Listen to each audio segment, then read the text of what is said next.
These crispy seafood spring rolls are so satisfying with the piping hot filling that includes crab meat, shrimp, and squid. They are so delicious that they will disappear from the plate very quickly. Let's begin.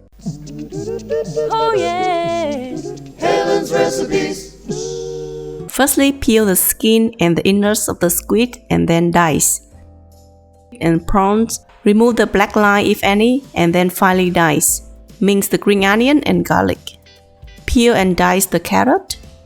For the spangout or zucchini, discard the spongy part inside. Only use the green part near to the skin.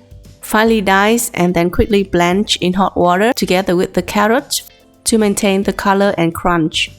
Now combine the squid and prawns, the minced garlic, salt, peppers. Add the vegetables and also 3 tablespoons of mayonnaise sauce. You can add some sweetened condensed milk for more sweet flavor. Now break 2 eggs in a bowl and beat well. I will use 2 layers of spring roll wrapper for each spring roll. Place a tablespoon of the fillings on top, fold the edges and gently draw up.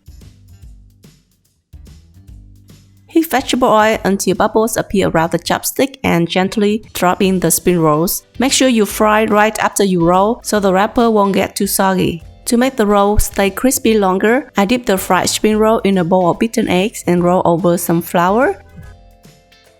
Then dip in the beaten egg again and roll over the breadcrumb. Drop it back to the hot oil and fry until golden and crispy. Then remove and place on paper towel to drain off the excess oil. The hot seafood spring rolls are so crispy on the outside with the piping hot and creamy fillings and the succulent seafood.